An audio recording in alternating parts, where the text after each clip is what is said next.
What is going on, everybody? Today, we're going to analyze the tape of Dak Prescott against the San Francisco 49ers because to me, Prescott definitely missed a couple of passes. Now, I'm not saying Prescott's the one to 100% blame for this loss. I think the blame can pretty much go across the board from the offensive play calling to Dak Prescott himself.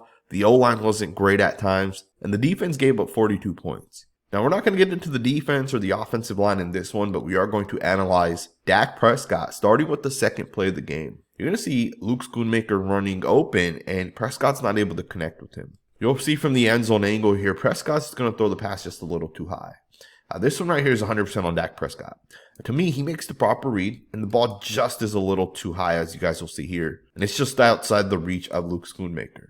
Now, to me, if Schoonmaker is somehow able to bring this pass in, and I know it's pretty hard because it is over his head, look at how much different this game may have ended up being for the Cowboys. This was the second play of the game. This was officially the very first pass of the game. This was 2nd and 9.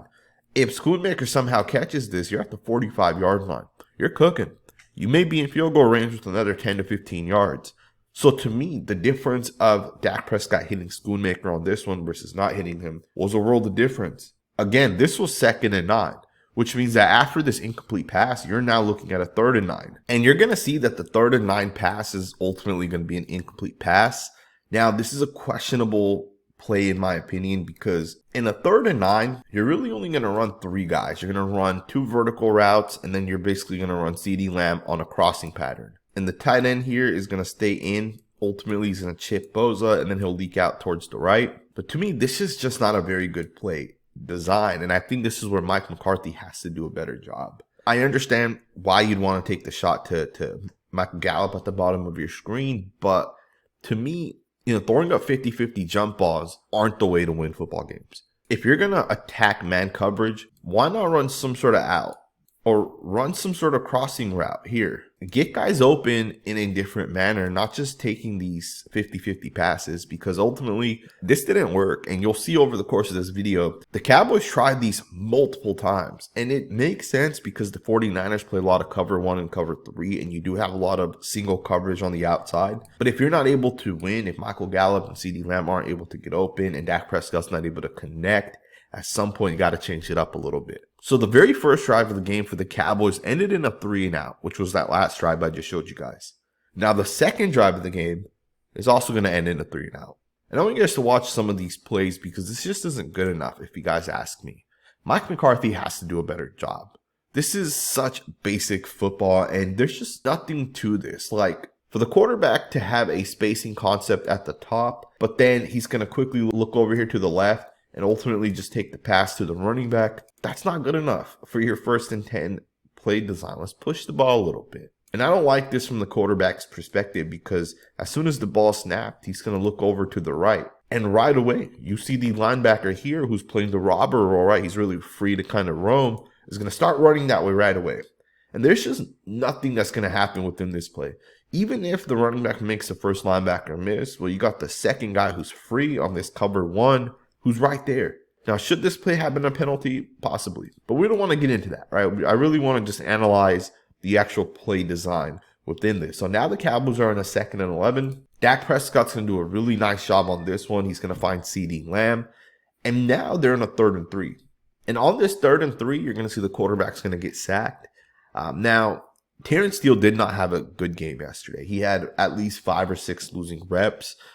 And this was part of something we talked about in the past, which is, he had an ACL injury. That injury is going to take some time for it to fully recover. Just because he's playing does not mean from a mobility perspective, he's 100% back. And that doesn't mean that he's in pain, right? He may not be in pain, but he's going to be a little bit stiffer. And you can see on this one, Nick Bosa just goes right around him. Now, I also want to talk a little bit more about the actual play in itself. To me, once again, running 3 quick slant routes are not a good play design. What the hell is Mike McCarthy doing here? It's one thing that the quarterback actually got sacked, but where was the quarterback going to throw it to within this play? Again, the 49ers are a heavy cover 1 rat, heavy cover 3 team. That's what they play 98% of the time. And you see it again. They have 1 safety deep.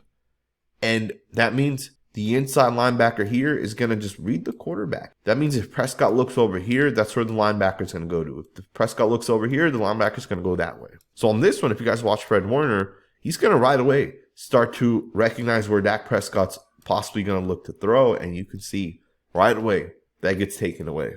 3rd and 3.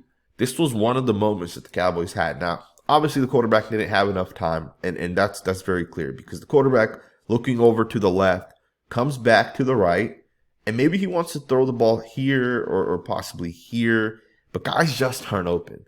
And to me, it comes down to the play design on this one. It comes down to the execution by the offensive line. Obviously, Terrence Steele lost this rep, but this was 3rd and 3, and these are the moments that really matter because as a defense, it's just so much that you can do to stop a high-powered offense. You need, on the offensive side, for them to pick up first downs and to sustain drives, right? Because this one right here, after this 3 and out, the Cowboys don't get the ball again until 47 seconds left in the first quarter. And with that play right here is a pretty nice job by the offensive line. Pollard's going to get out, and ultimately he's going to get stripped. And this was one of the game-changing plays in my opinion. Although technically the 49ers did not score on this one, they did get the momentum to me, right? The momentum kind of shifted. I feel like the energy kind of slowed down a little bit. Things just didn't look as good after this play. Now, I do want to analyze this play just a little bit because I think the offensive linemen and the fullback specifically do a really nice job. If you guys look at the 40 back, Lipke on this one, I look at him, find who he needs to block, and look at exactly where he tacks the linebacker. To me, that's such a nice block right there to allow Tony Pollard to kind of get around it. Now, this is a really nice job by the inside linebacker as well. Fred Warner, I think most people agree, is one of the best linebackers in the NFL. I know this is a hard block. This is a zone run to the right. The center here has to get up here and cut this guy off. Now, the run wasn't a bad run, right? It was a 4 to 5 yard run. I know it's very hard for anyone to get up to Fred Warner and stop him, but you got to shut him down right there, right? If Tyler Biadasz is able to stick with Fred Warner just a little bit longer, maybe you pick up a couple extra yards, but it is what it is. Really nice play by the linebacker. Let's go ahead and get into the next rep. So obviously Jordan Lewis ended up forcing the fumble on Christian McCaffrey. The Cowboys got the ball at the 1 yard line. And once again, the Cowboys are going to go 3 and out. This isn't good enough. 4th drive of the game here. And the 4th drive is going to end up in a 3 and out. That's 3 of the 4 drives ending up in 3 and outs. And of course, the other drive, which was the drive right before this, Tony Pollard obviously fumbled the football. But this just is not good enough, right? And I say that because, once again, the 49ers are in a cover 1 or cover 3 look. You can see that with the cornerbacks and kind of have their line. And you're going to just run 2 guys deep. And I understand why the quarterback doesn't throw to CeeDee Lamb, who's also in single-man coverage, the way the receiver at the bottom is. And maybe that's because the safety is slightly towards that hash mark. So it's a little bit easier for him to get out there. But again, I don't love the play design. There's better ways to attack cover 3 than just to throw it deep.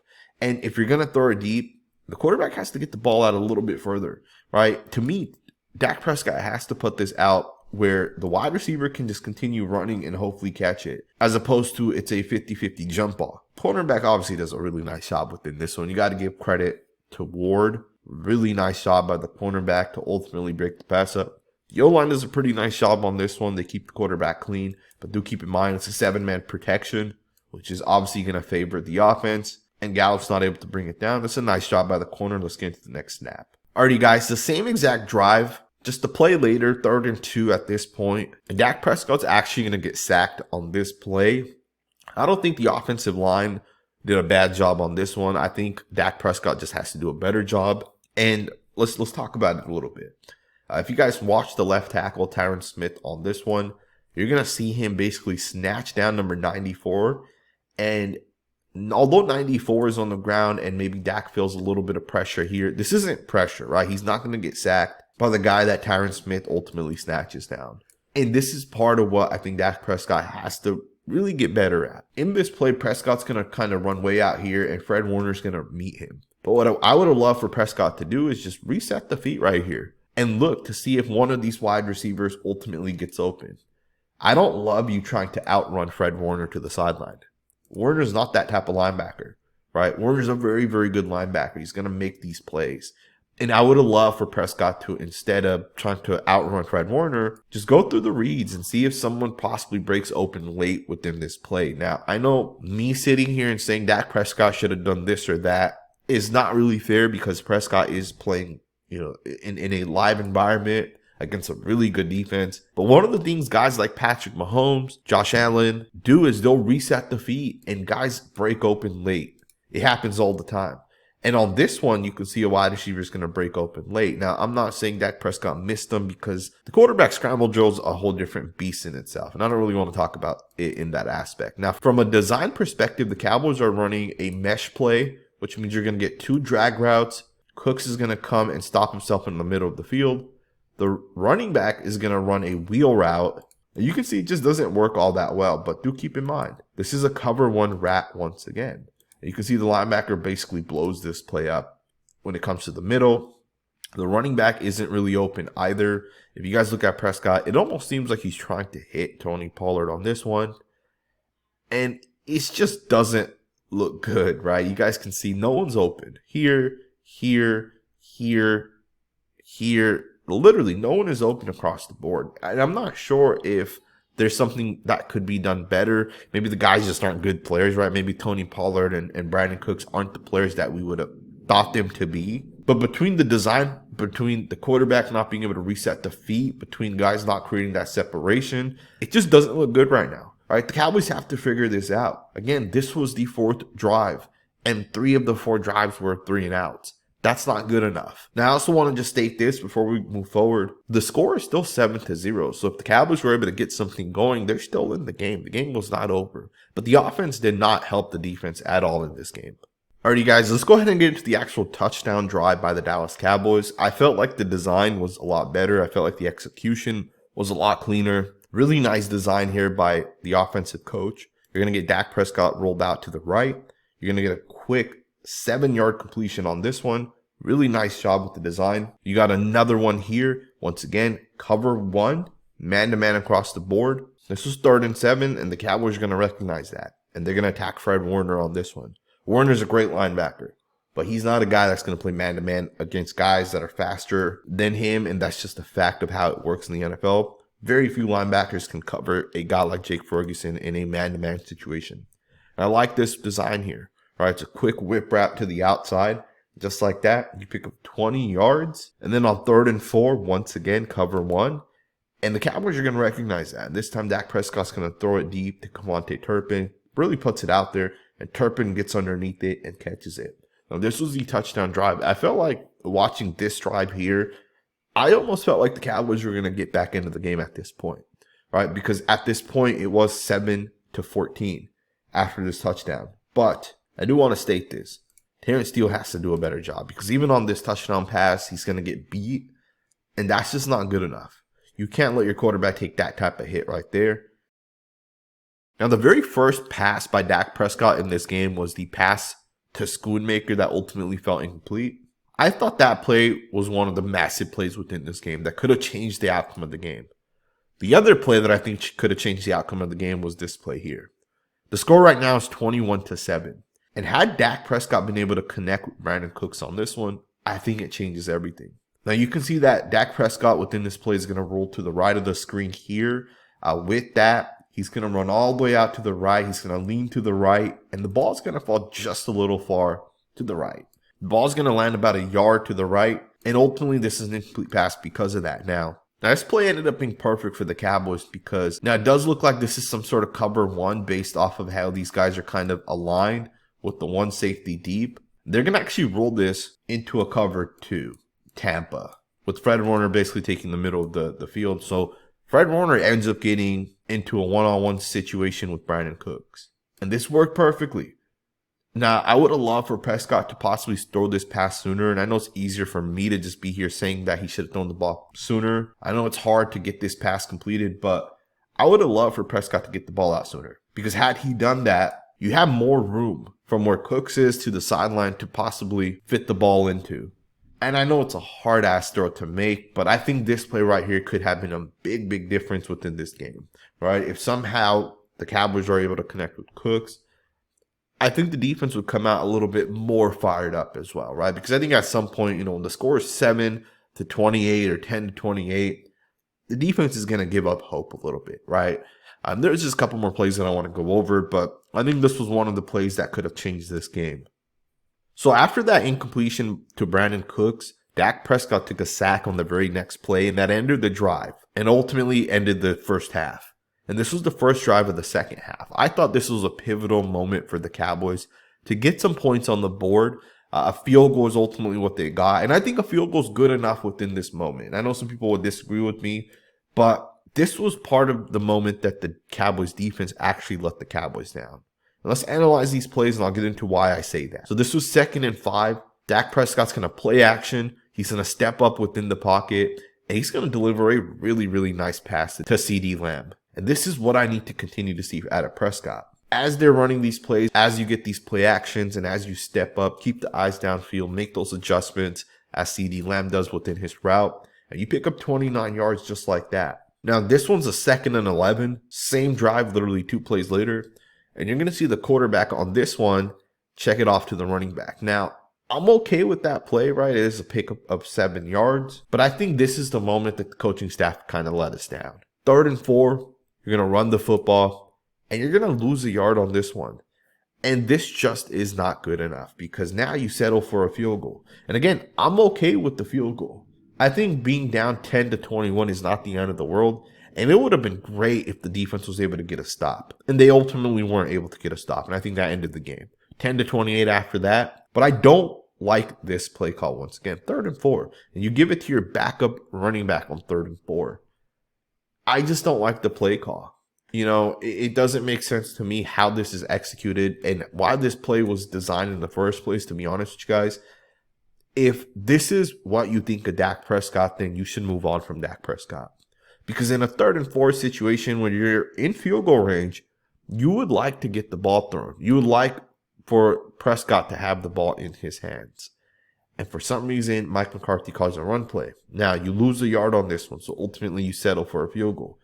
And I'm okay with the field goal, but you want to score a touchdown. You want to give guys hope. But when you're constantly going 3 and out, when you're constantly putting your defense in a bad situation, you're not going to win games because your defense is now in the point where they're just on the field too long. And ultimately, that's going to not benefit the defense. You want to help the defense out by sustaining drives. The same way the 49ers helped their defense out by sustaining drives on the offensive side. So let's go ahead and wrap this video up with what I think was the worst pass by Dak Prescott. And that was his first of his 3 interceptions. This one here is just a bad decision in my opinion. It's interesting because the defense is in a cover 3, but for some reason the receiver's almost running a post route. He's running this to the inside, and that's exactly what you want if you're this cornerback. You want to push these wide receivers to the inside because that's going to allow the safety to get over the top. If the receiver here releases to the outside, it's a little bit more difficult because the safety has to make up more ground. And on this one, Dak Prescott's not going to put the ball to the sideline. He's going to put it into the middle of the field. The safety's going to pick that off. I mean, to me, you can't throw a deep pass into the middle of the field. If you're going to throw a deep pass on a cover 3, it needs to be to the sideline. So to me, this one's on the coaching staff for running these type of plays. The receivers in these plays don't decide that, hey, we're going to release to the inside or we're going to release to the outside. They don't make that decision. That's part of the play call, and that's part of the play design. So in that instance, I think Mike McCarthy failed the quarterback on this one. All right, that's a bad play design, but it's also up to the quarterback to actually make this pass. And in that instance, this one here is on the quarterback. I'm not sure if Dak Prescott even had another option within this play. You guys can see that there's really only 2 guys that run routes, and CeeDee Lamb is the other. And Lamb basically runs into this cornerback which looks to me like a stop and go. And ultimately his route stops. And the quarterback really just has one other guy that's running a route. That's not good enough. All right, that is not freaking good enough. Now, I know Cowboys fans are very disappointed with this game, especially at this point when Prescott threw his 2nd interception. This one's kind of a hard one because, this one bounces up in the air. You can see this one here. The quarterback is going to try to get the ball out quickly. He's going to try to hit Michael Gallup on the slant. The corner does a pretty nice job within it. And the linebacker ultimately is able to see the ball get popped in the air, and he's able to pick it off. It's a great job by Fred Warner, great linebacker. I think Mike McCarthy has to do a better job play calling. I think the quarterback has to do a better job executing those plays. And the receivers need to be better. They need to get more separation. It's just not good right now, what we're seeing on the offensive side with the Cowboys. And maybe we overestimated what Tony Pollard and Brandon Cooks could be for this offense. Or maybe we didn't think about the problem that Mike McCarthy could have as a play caller. Either way, the Cowboys got to get it fixed. I think the blame could probably go all around. Let me know what you guys think in the comments below. Who do you guys think is to blame? Thumbs up, subscribe, and I'll see you guys next time with another video.